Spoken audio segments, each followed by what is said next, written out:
Donc, on va voir les formes hermitiennes. Là, il est temps. Hein. On va voir d'abord le pourquoi, ensuite le comment. Et on ne va pas les regarder en détail, simplement on va faire un parallèle, d'accord, sous forme d'un tableau à deux colonnes, entre les formes bilinéaires symétriques et les formes hermitiennes. Voilà. D'abord, le pourquoi, très rapidement. Eh ben, quand on était sur R, on était content d'avoir une forme, ici, quadratique, somme de i égale 1 à n de x i carré, qui était toujours strictement positive sur Rn moins 0. Entre autres, ça nous permettait d'avoir un supplémentaire gratuit et automatiquement fourni par la forme, donc qu'on appelait l'orthogonale. Et même dans la réduction, on pouvait dans certains cas, quand on avait un sous-espace stable, avoir un orthogonal stable. Ça, on le reverra après avec les formes hermitiennes. Et là, travailler sur R, on sait que des fois, c'est un problème parce que R n'est pas algébriquement clos, donc on a besoin d'aller travailler sur C. Mais là, ne faut pas rêver, on ne peut pas tout avoir, on ne peut pas avoir le beurre et l'argent du beurre. On ne peut pas à la fois être en algébriquement clos et avoir une somme des xi carrés, un polynôme qui ne s'annule jamais. Et non, le polynôme, il va s'annuler puisqu'on est sur un corps algébriquement clos. Donc, on est embêté. Et on peut, sur C, on aura des formes quadratiques, on aura du second degré. Il ne faut pas croire qu'il n'y a pas de forme quadratique sur C, mais on n'aura pas tout cet outillage d'obtenir des bases orthonormées, c'est-à-dire des éléments voilà, quoi, normalisables de norme 1, de l'orthogonalité, des supplémentaires, stables, etc. Donc ça, on n'aura pas. Pas avec des polynômes. Mais ça, c'est pas un polynôme. Voilà. On prend somme de i égale 1 à n de xi bar, parce que ça c'est un complexe, xi, donc on prend le conjugué, fois xi, et ça, on retrouve le côté strictement positif sur Cn moins 0. Et ça va être notre cap, hein, d'essayer d'imiter cette fonction-là. Voilà. Alors, donc, on y va. Sur Rn, notre modèle, c'était, mais c'est rien qu'un modèle, hein, finalement, somme de i égale 1 à n de xi carré. C'est notre modèle de norme quadratique. D'accord? Voilà. Et bien, notre modèle de norme hermitienne sur Cn, ça va être somme de i égale 1 à n de module de xi carré. D'accord? Voilà. Maintenant, comme c'est justement cette norme, elle est quadratique, elle a quelque chose de spécial, c'est que on peut lui associer une forme bilinéaire symétrique xy, produit scalaire, hein, égale somme de i égale 1 à n de xi y. Et bien là, ça va être pareil, mais on va mettre le xi bar ici à gauche et yi, on va le laisser tranquille, on ne met pas de barre. D'accord? Comme ça, quand on va regarder xx, et ben, on va retrouver cette formule comme ici. Voilà.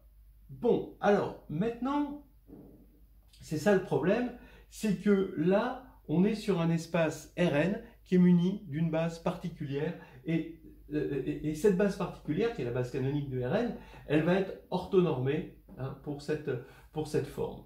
Alors ça, on n'a pas le droit, hein, c'est du favoritisme, de dire je vais privilégier une base.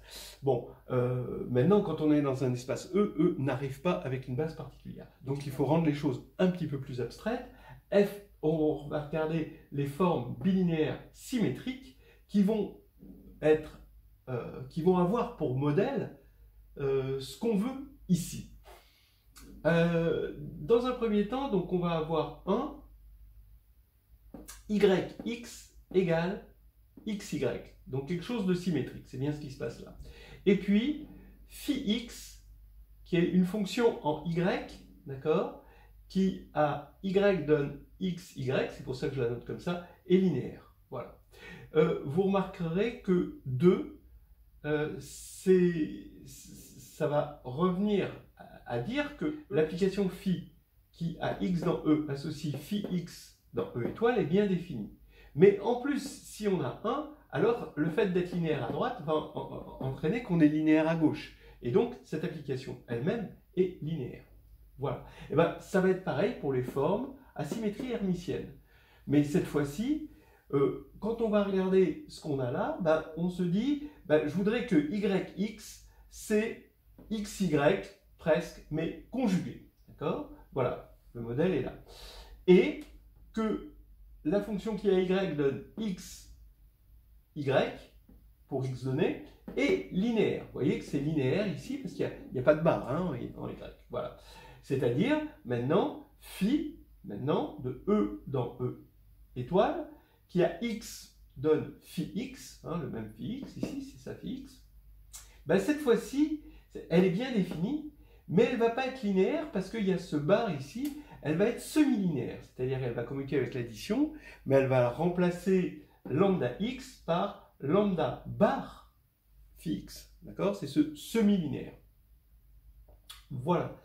Je fais remarquer que maintenant, si on a une forme polaire ici, alors je vais mettre pour unification la forme polaire peut-être un peu moins connue, 1/4 de q de x plus y moins q de x moins y. Pourquoi on a besoin d'une forme polaire? Parce que c'est facile à partir de lui de retrouver lui, il suffit de poser x égale y, mais pour à partir de lui poser lui, c'est un petit peu plus dur.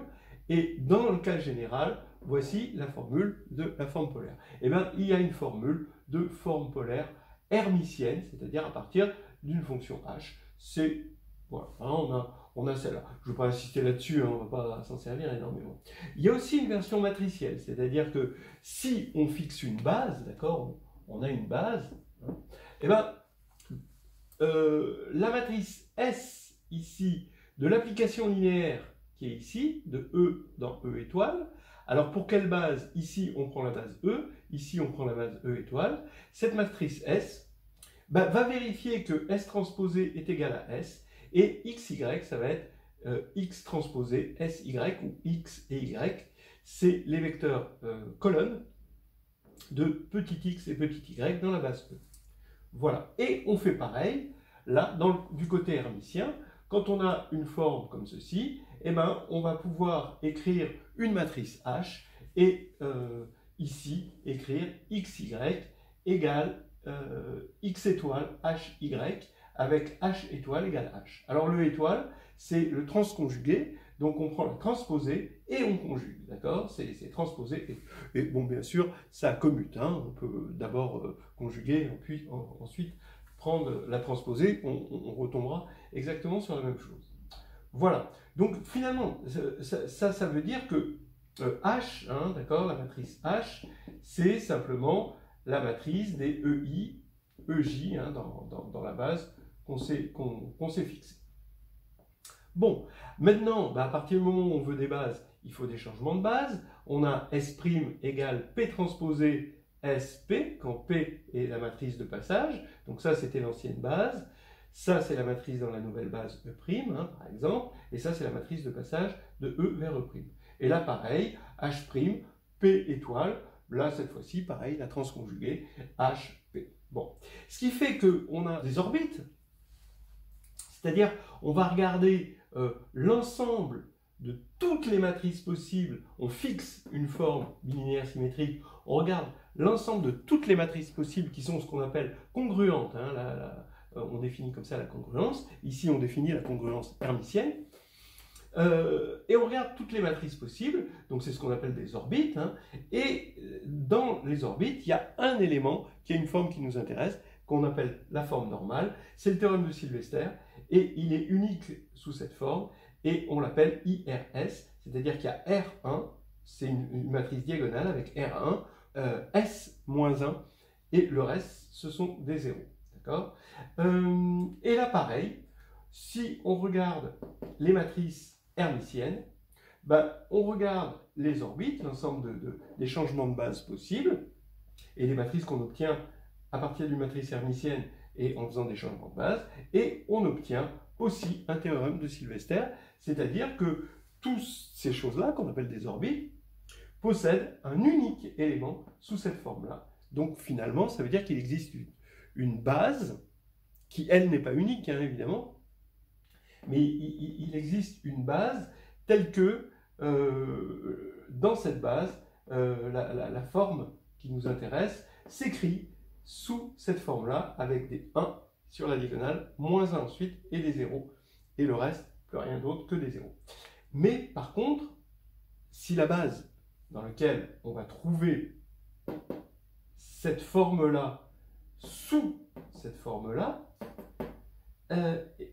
si la base n'est pas unique, en revanche, le R et le S est unique. Hein. Alors maintenant, on va pouvoir revenir sur ce truc-là, hein, voilà, intelligemment. C'est-à-dire, cette positivité, ici, cette positivité, on ne les avait pas mises. C'est une troisième condition, en quelque sorte, hein, qui fait qu'on a cet objet qui nous intéresse. Et bien, c'est que parmi ces orbites, il va y en avoir qu'une seule qui va vérifier ça. Ça va être l'orbite des formes bilinéaires, symétriques, définies, positives. Et là, c'est quand on n'a que des positifs, que des 1, 1, 1, 1, 1, 1 sur la diagonale, c'est-à-dire qu'on a la matrice identité. Ce qui fait que l'ensemble des matrices pour les formes bilinéaires symétriques, donc les matrices, hein, pour les formes bilinéaires symétriques définies positives, ça c'est pas égal, disons, là je suis en train de parler de leur matrice, c'est l'ensemble des matrices de la forme P transposé identité P, c'est-à-dire P transposé P, quand P parcourt chez Ln de R. Ça va être ça, finalement, ce qu'on appelle vulgairement les produits scalaires. Et ici, pareil pour le côté hermitien, et donc là on a on veut cette positivité. Cette positivité va, par analyse synthèse, on voit que ça va nous obliger, et inversement, on aura la réciproque, d'avoir ici l'identité, la matrice identité, et donc on aura la P étoile, P, quand P parcourt GLN de C. Et voilà, on a modélisé cet objet, et ça y est, on est dans une vraie démocratie où toutes les bases ont leur mot à dire, pas juste la base canonique. Voilà. Donc c'était ça l'idée. Alors maintenant, on a les matrices orthogonales, hein, d'accord, hein, au n de R, et on va avoir les matrices unitaires, UN. C'est les matrices de passage d'une base orthonormée à une autre, c'est-à-dire l'ensemble des matrices telles que P transposé P, donc les matrices de GLN de R, telles que P transposé P est égal à IN, ce qui va vouloir dire qu'on est passé de la base canonique, par exemple Rn, à une base qui est orthonormée, hein, encore. Et ici, pareil, orthonormée, mais pour une norme hermitienne. Voilà, et donc on a les matrices unitaires et les matrices de ON, et qui vérifient P transposé P égale identité, puisqu'elles vont transformer IN, d'accord, en IN. C'est ça. C'est ce que je vous disais quand je vous disais que la base dans laquelle on a cette forme normale n'est pas unique. D'accord ? Il y en a plein, et ce sont ces matrices de passage qui, en quelque sorte, paramétrisent les bases qui vérifient ça. D'accord ? Donc ici, par exemple, les bases orthonormées, quand on est dans le cas de IN. Alors maintenant, bon, encore des petites choses. La projection orthogonale. Alors, supposons qu'on a un sous-espace sur lequel on a trouvé par Gram-Schmidt, parce que, oui, on trouve des bases, on a un procédé de Gram-Schmidt, autant dans le cas symétrique que dans le cas hermitien, pour, à partir d'une base, trouver une base orthonormée, et en plus de ça, se payer le luxe d'avoir une matrice de passage qui est triangulaire, avec des éléments positifs sur la diagonale. Et quand on a un sous-espace et une base de ce sous-espace qui est orthonormée, l'avantage, l'énorme avantage, donc je vous avais dit qu'il y a déjà un avantage, c'est d'avoir un supplémentaire, mais là en plus, on a un procédé pour trouver des bases orthonormées sur tous les sous-espaces, et donc on peut avoir un projecteur très, très facile à calculer. D'accord ? C'est juste P de X égale somme de I égale 1 à K, ici, parce qu'on regarde sur un sous-espace de dimension K, de EIX, EI. Voilà. Alors, regardez, ici, c'est pas grave si vous mettez le I à droite ou à gauche, et le X à droite ou à gauche. C'est exactement pareil, c'est bonnet blanc et blanc bonnet. Mais là, c'est bonnet barre blanc et blanc barre bonnet, c'est pas pareil. Donc ici, vous avez P de X c'est EI, il faut bien le mettre à gauche, parce que sinon, votre projecteur, il ne sera pas linéaire, puisque c'est linéaire à droite, mais ce n'est pas linéaire à gauche, c'est juste semi-linéaire ici. D'accord? Donc, il faut faire attention. Et moi, je conseille de prendre déjà la bonne habitude ici, bon, même si c'est inutile, de prendre l'habitude de mettre le X ici à droite. Donc, vous voyez cet énorme avantage, c'est qu'on a les coordonnées, on n'a pas besoin de résoudre des systèmes. Oula, soleil.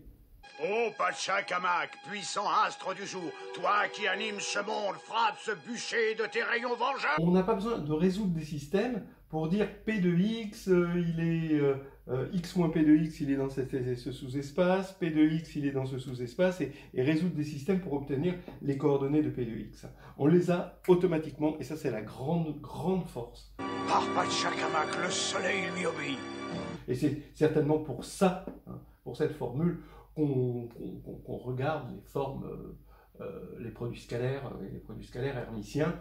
Voilà. Et maintenant, on termine en beauté avec le théorème spectral, c'est-à-dire que une matrice symétrique, ben, elle est diagonalisable, d'accord, sur R avec des réels, mais en base orthonormée, c'est-à-dire qu'il existe une matrice de passage P, telle que S égale P d P-1 avec P transposé égale P-1. Voilà, et des réels. Et bien, c'est pareil en hermitien, c'est exactement la même méthode. H égale, c'est peut-être même plus simple, parce qu'on est directement dans C, donc on n'a pas besoin d'aller chercher dans C une valeur propre. Donc ici, on a H égale P d P-1, d'accord? Donc, et avec P étoile égale P-1, donc on a une diagonalisation en base orthonormée, et D est toujours réel, hein, attention. Mais ce qu'il faut remarquer ici, c'est toutes les connexions entre la théorie et des théories que vous connaissez mieux, ici avec les applications linéaires, d'accord? Bon, et puis là, une application semi-linéaire. Donc c'est ça qui nous permet d'avoir des matrices et d'avoir des formules de changement de base. Et ensuite, la connexion entre cette théorie et la réduction. C'est pour ça qu'on appelle ça le théorème spectral. Donc ici, S et D vont être à la fois semblables et congruentes. Et ici, H et D sont à la fois semblables et congruentes pour la congruence hermitienne. Voilà, donc ça donne une petite idée. Hein. Bon, quand on dira forme hermitienne, on dira en général forme hermitienne, on veut parler de forme hermitienne définie positive. C'est rare que même à la grève externe, qu'on fasse partir sur des formes hermitiennes tout court. Ce genre de choses, c'est moins connu. Mais par contre, les formes hermitiennes symétriques définies positives, ça c'est un peu plus à connaître. Voilà.